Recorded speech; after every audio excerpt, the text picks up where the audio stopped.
Welcome to our channel. Death of MLB's 3 true outcomes? Explaining why strikeouts are down in 2025. There may never be another season in Major League Baseball like 2019, when there were more balls flying out of ballparks and more swings and misses than any time in the game's history. And Gleyber Torres was one of the cool kids. In his first full season in the big leagues, Torres ripped 38 home runs in 138 games, a power output accompanied by 129 strikeouts. Never mind that Torres struck out 21.4% of the time.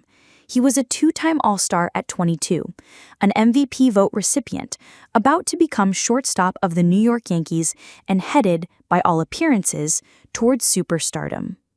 Yet even then, he knew something had to change.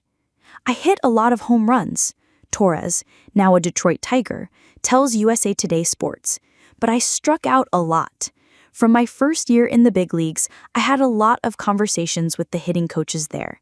They always tell me, strike 2, put the ball in play.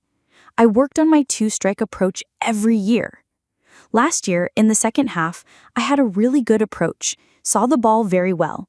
I really believe in my eyes to control the strike zone. I know how important it is some days to walk and put myself on base for the guy behind me.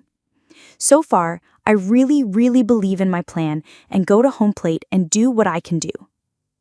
While strikeouts remain a scourge to the old-school eye, it may be safe to declare that the era of bottomless whiffs is over.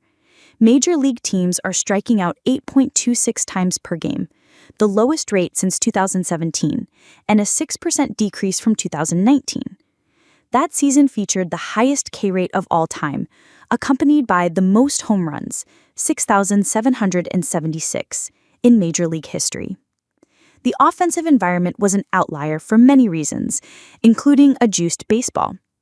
But it also marks the symbolic apex of the game's 3 true outcomes era, when a home run, walk, or strikeout ruled the sport, with 3 punchouts deemed the cost of doing business for 1 jog around the bases. 6 years later, are we in the middle of a course correction? "It's in the process of swinging back," says Chicago Cubs manager Craig Counsell. "I think we've given pitchers a ton of credit for improving. It was a conversation 4 or 5 years ago that velocity has improved. I think hitters now have calibrated themselves to that. And training them better. That's improved contact.